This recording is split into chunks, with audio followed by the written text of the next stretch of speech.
Brian Miller was sitting at home, watching TV alone. He was dressed in his favorite pajamas and slouched lazily in his armchair. It was a Saturday night, and he wasn't exactly the type of person to do something exciting. He flipped through the channels aimlessly, wondering whether to find something interesting or allow himself to be claimed by sleep. A British soap opera, a Wimbledon match, some news about a new wildlife study center opening, nothing appealed to Brian.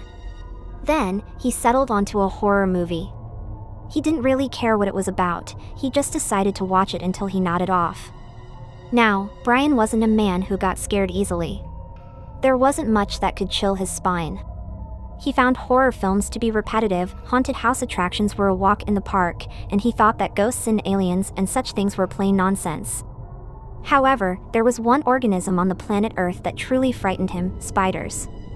The unnatural way they moved, their spindly legs, not to mention the fact that many species were venomous. He didn't mind the fake spiders in movies or horror attractions, they were fake after all. It was real spiders that scared him to pieces. He couldn't stand to be in the same room as one. That's why a sizable portion of his salary went to insecticide and making sure that his home wasn't welcome to any unwelcome visitors. And yet, Brian always feared that one might sneak in, trailing disease and venom along its hairy, twitching eightfold appendages. That night, as the horror flick was halfway through, Brian felt his eyes getting heavy and began to get out of his chair so he could go to bed.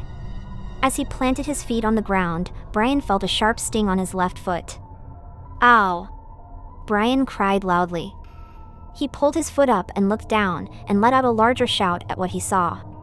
It was a spider. Not a very big one, as large as his palm, but it was terrifying nonetheless. Its thin legs were dark brown, but its back was a haphazard mixture of red, yellow, and blue. It looked like someone had spilled 3 tiny jars of paint on the arachnid at the same time, producing an odd mixture of hues that even the most ambitious artist couldn't replicate. Brian glanced at his foot and saw that a small red welt had formed on the side of it. He turned his attention back to the spider, only to see it scuttling away. Terrified by the aspect of the spider running away and hiding somewhere else in his home, Brian grabbed one of his slippers and threw it at the spider. He made his mark, breaking some of its legs and flattening the body. The crumpled, half-alive remnants of the bug feebly limped around in a bizarre, desperate manner. Seizing the opportunity, Brian ran forward, picked up the slipper again, and whacked the spider with it until it stopped moving. As his adrenaline lessened, Brian peered down to see the crushed mass of spindly legs that was previously a spider, and then saw a few of the same appendages on the underside of his slipper. "Well, I'm never wearing this again." After disposing of the disgraced footwear, Brian grabbed some paper napkins and started cleaning up the dead spider's corpse. Honestly, this is the worst part, Brian thought. Alive spiders were scary, but dead ones were disgusting. Brian went to the bathroom, desperately holding his hands away from himself in a sort of Frankenstein walk, till he could wash them twice over. Once he was done, and very disgusted, Brian saw that the movie was still on. As Brian rearranged some books that had gotten knocked over, he reached down for the remote. Instead of the rubber buttons and plastic casing of his remote, he felt a smooth, twitching surface, and then something crawling on his fingers. His head spun around to see a spider, which had climbed onto the remote and was now climbing up his arm. "Oh, no!" Brian shouted. He shook the spider off. As it fell to the floor, Brian noticed that it looked very similar to the spider from before. In fact, he was willing to bet it was the same species. Before it could get away, Brian picked up his second slipper and smacked the spider to death, again. Then, he threw away the slipper, again, and went to wash his hands, yet again. The beleaguered man grabbed some more paper napkins and went to his living room to clean up the mess. Only to see no mess at all. There wasn't any trace of dead spider, which didn't make very much sense to Brian. He searched around his floor for the arachnid's corpse, but found nothing. Maybe it was blown away by the wind or something, Brian muttered to himself. Or maybe it isn't dead. Maybe it's still in your house, suggested a voice in the back of Brian's head. Brian opted to ignore this unhelpful theory and decided to call it a night, feeling too tired for any further action. He went back to his bathroom for a final time to brush his teeth. Brian yawned loudly as he squeezed paste on his toothbrush and stuck it in his mouth. His feelings of drowsiness were swiftly replaced by a feeling of intense panic. Brian felt as if there was something in his mouth other than a toothbrush. Something moving. Something alive. He hastily spit out the offending object, then stared in shock at the creature in the sink before him. It was the spider. The same spider, with the same red, yellow, and blue markings. Dead from the impact of hitting the sink. How did it get in his mouth? How was that even possible? How? Brian's mind was racing with explanations for the inexplicable occurrence, all resulting in the furtherance of his confusion. It crawled on my toothbrush when I wasn't looking. Then, I put the toothbrush in my mouth. Yeah, that makes sense, Brian told himself. Of course, the realization that he had seen the spider 3 times in one night did not do anything to quell his fears. Is it an infestation? It's an infestation, Brian thought. Oh no. Oh God, no. Anything but that. Suddenly feeling lightheaded, Brian opened his mirror cabinet and took some anxiety medication. He always kept some. Just in case. Brian closed the cabinet and checked in the mirror to see if he looked as worse as he felt. Only to very quickly notice the same spider crawling just underneath his left ear. Oh, no! Brian desperately slapped at his face, trying to get the spider off. He had closed his eyes, too scared to see the malevolent monstrosity. Even though he couldn't see it, he could still feel it. Crawling all over his face. Its filthy legs covering every inch of his face. It felt like it wasn't just on his skin, it was inside his skin. He felt it crawling under his skin. He felt it in every blood vessel, every bone, every fiber in his being. It was disgusting. It was terrifying. In his struggle, Brian tripped backwards and fell to the ground. He no longer felt the arachnid moving in his body. He jumped up and ran away from the bathroom as fast as he could. This wasn't making any sense. There has to be an explanation. This can't be happening. This can't be happening. This can't be happening. Brian shouted at the top of his lungs. He raced out into the living room in an attempt to escape from the purgatory that had now become his house. Brian was about to cross the room and jump out of the door, if not for the scene on his floor that horrified him to no end. There were several of them. Maybe tens, maybe hundreds. The same spiders. The same brown legs with the same haphazard red, yellow, and blue coloring. They were all over his floor. Crawling over his chair. Crawling over his books. In his empty shoes and across the coat rack. It was at this point that fear had tipped over into indignant rage. This was his floor, his chair, his books, his shoes. His house. These spiders, these revolting, repulsive things were crawling over his property. No, he was done being scared. He was beyond fear and had now crossed into anger. Seething, destructive anger. Brian stormed over to the nest of arachnids and started crushing them all with his bare feet. The trauma of the night's previous events had led to vengeful rage and a lust for vengeance. Brian stomped all over the spiders, no more caring about the mess or the germs or the broken appendages. He shook the spiders off a book and used it to squash the spiders that accommodated themselves to his armchair. He kept on killing off the 8-legged creatures until he was satisfied that they were all dead. Exhausted, Brian felt his anger simmer down, and he sat down in a corner of the room that wasn't covered in spider carcasses to think over the events that had transpired. Before he could do much thinking, however, Brian heard something thumping on his door. What now? Brian thought wearily. The thumping got louder. And louder. Brian got the imminent feeling that he should be running away. That there was something to run away from. And that something was coming in forcefully. Before Brian could put action to thought, the entire front of his house was torn down, and the monster responsible entered. That monster scared Brian stiff. It was the spider. But it was colossal. It was easily 4 times Brian's height. Its legs were thick and hairy, pounding against the floor as it walked, causing his house to tremble every time it moved.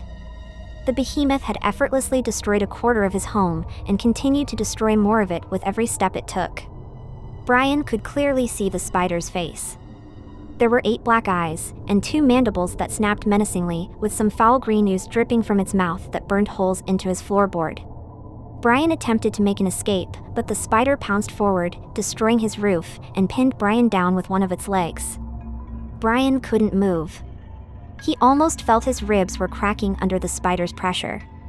No. No, stop. Please, Brian pleaded. The spider moved its terrifying jaws closer, continuing to hold Brian in his place. No. Please stop. Someone help me.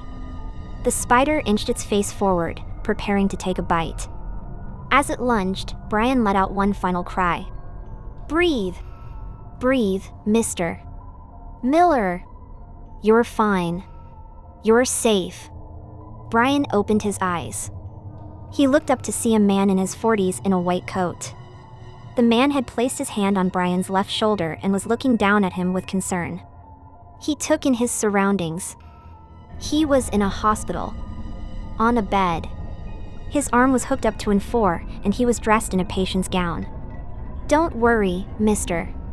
Miller. There's no need to be scared, the man, apparently a doctor, spoke in a soothing manner. Sensing the question in his patient's eyes, the doctor continued.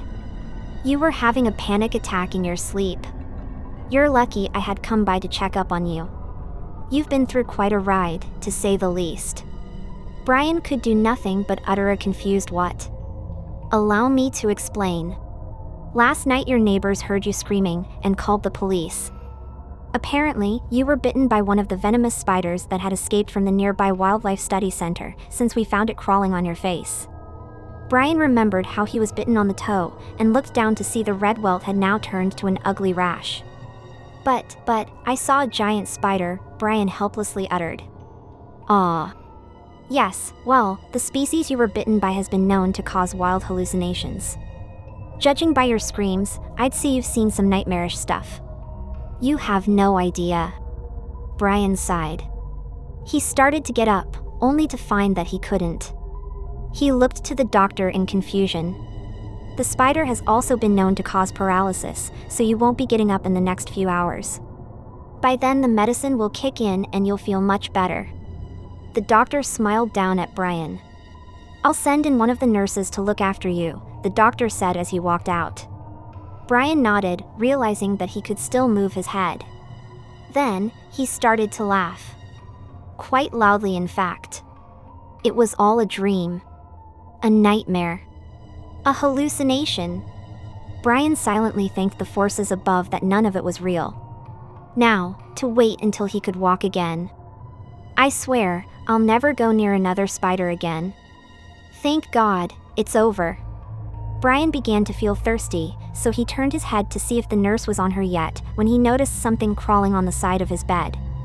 Some small wretched thing, with thin, dark brown legs, and its back was a haphazard mixture of red, yellow, and blue. It was a spider. The same spider. And it was crawling right towards him. I have a question for you all. Do you have a fear of spiders? Write the comment. In this chilling story, it is told about a person who sees the world in 4 dimensions, while everyone else only sees 3. The most frightening thing begins when he discovers creatures from other dimensions observing him. I can see in 4 dimensions. If that concept is a little hard to understand, I get it. It's hard to deal with, too. While everybody in the world gauges their surroundings by way of height, width, and depth, I can see all that, and then some. It's kind of hard to explain, really. I see in all the same qualities that you do, but it applies a bit differently. For example, if you were to show me a basketball, I can see all of it at once, not just the one side that's facing me, but the entire sphere. Shadows, while they're cast on a 2-dimensional plane, such as the ground, to me, they have depth and features. It truly is a unique experience to just be walking down the street and being able to watch people's shadows exist 3-dimensionally. While certainly being very different, this strange ability doesn't really hamper my life at all. I lead a relatively ordinary existence. I have a wife and 2 kids, and I work a typical 9-to-5 office job, Monday through Friday. I go out and do things with friends, and I love to go fishing. None of these things are overly different in 4D. Be it a gift, a curse, or something in between, it was something I was born with. Ever since I could remember, I saw in 4D.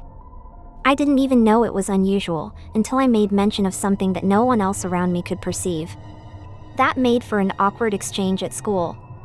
Later, my friends would take me to see 3D movies, which I have to say, are rather underwhelming when you can already perceive beyond them. It was a waste of $3 extra, since for me, every movie is a 3D movie. Movies to me come across more like stage plays. I honestly don't know what it's like to view action on a 2D screen. People have always assumed that I'm making it all up, simply because they couldn't see what I saw. I can't blame them, really.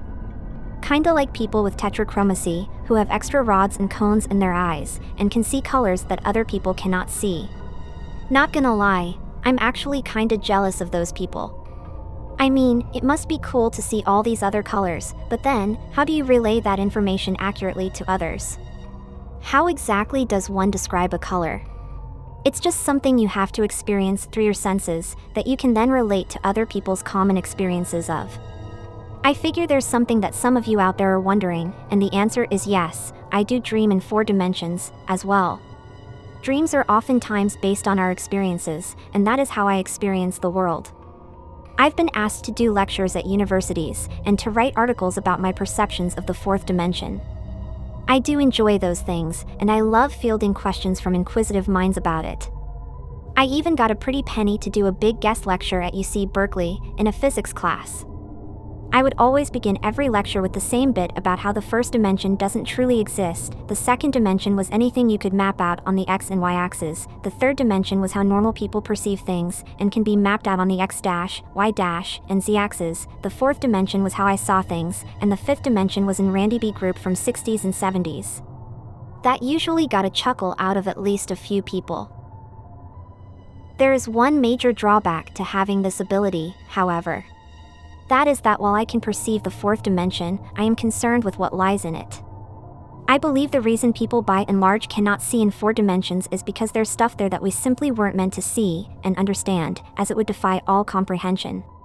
The scariest thing that I perceive on a regular basis is that when I look up at the night sky, I can see beings beyond our understanding, dwellers of dimensions beyond. They are large, powerful, horrid creatures that defy description. They lord over us, impassively watching our every move. I don't know if they know that I can see them. I imagine they do. I believe them to be the gods of our civilization. They mostly stay at bay, not moving all that much, just watching us. However, there's one thing that's been troubling me a lot recently. That being that when I look up at them, I oftentimes see them shaking their heads. If you've ever looked up at the night sky and wondered what lay in the darkness beyond, I have seen what lies there. I have seen their amber eyes squinting at us in the dark, and they do not seem pleased with humanity. Recently, the planet has been in a fair amount of turmoil, ranging all manner of societal problems. There are large amounts of political and civil unrest in many countries throughout the world. Several diseases have become far less curable and treatable, leading to a larger number of deaths. The one that strikes me the most, however, is that of what's going on in nature. Just last week, there were reports of extremely high winds, knocking over trees, and causing widespread power outages in parts of Western Europe. When I saw the news report on TV, where a field reporter was stood outside, near a road, and talking about the devastation, meanwhile the wind was still fierce, I noticed something large and looming in the background. It was a huge gray monstrous being that had to have been 40 feet tall, with dark bark-like skin, and 4 long, spindly arms protruding from its body in all directions. Its face featured a gaping maw filled with long sharp teeth and glowing amber eyes. It just hovered there amidst the billowing gray clouds behind the reporter. It would open its mouth wide, and with it would come a massive gust of wind. It was obvious that no one on the news team, not the reporter, cameraman, or producer, could see it, but I could. As crazy as it sounds, I think I know what I saw. I believe this was Mother Nature, or at least the being that humans have credited as such. It had been over a week that that particular part of Europe had been without power, and the reports of the resulting unrest were disquieting, to say the least. People had resorted to stealing from their neighbors, with there even being one report of a man killing his elderly neighbor for what little food she had left in her cupboards. Things were swiftly getting out of hand. Another such incident involved a building catching fire in a large urban area. So far, there are no clues as to who may have started the fire, whether it was arson, or an electrical mishap, or anything really. Only, when I watched the news report that night, off in the distance, in the night sky, I saw a pair of the amber eyes that I had become accustomed to seeing. They sat upon a face that seemed rather pleased with itself. I couldn't be sure if that being had anything to do with the fire, but I had a sneaking suspicion that it did. However, the area with which I am most concerned is the political arena. In recent months, several major world powers have found themselves at impasses over issues of trade and foreign policy. A couple of nations have even begun talks of starting wars. That's the part one find to be the scariest. It all escalated last week when one of these countries launched a nuclear missile over the landmass of a nearby island country that they had been quarreling with.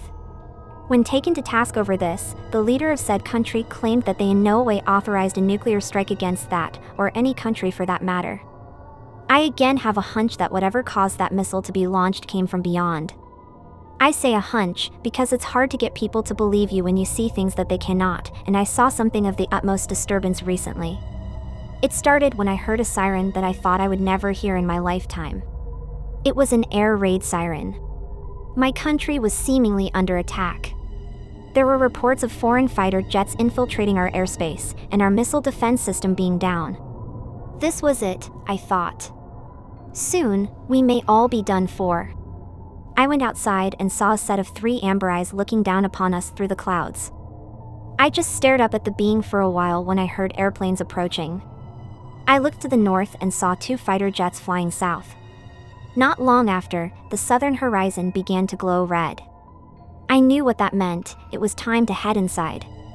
As I turned to walk back inside, I heard the sound of planes approaching once more. This time, it was 2 of our fighter jets. As they soared across the sky, I noticed the entity reach down with its long reptilian arm from out of the ether, extending its 3-clawed hand, and watched as it swatted the 2 jets out of the sky. It was a horrendous sight. After that, I retreated inside as fast as I could and battened down the hatches after making sure my wife and kids were safe. We then headed for the crawl space. We emerged 3 days later to partially devastated surroundings. Reports said that we had been nuked and that war was imminent. The offending nation claimed no responsibility in the attacks, claiming that the pilots who bombed us had been rogue pilots. I believe them. I know what caused this. I know what caused all of this. I saw it with my own 2 eyes. Either way, my country has vowed swift retaliation, and war is all but inevitable at this point. It wouldn't matter what claims I could stake, no one would believe me anyway. I would probably just be thought of as some nutcase, but those higher dimensional beings, those gods of sorts, they impact us and our daily lives more than we could ever comprehend, and now, bad things are coming. In summation, all I have to say is this. We are completely at their mercy. There is no stopping them. I don't know how much time we have left. I feel the apocalypse is fast approaching.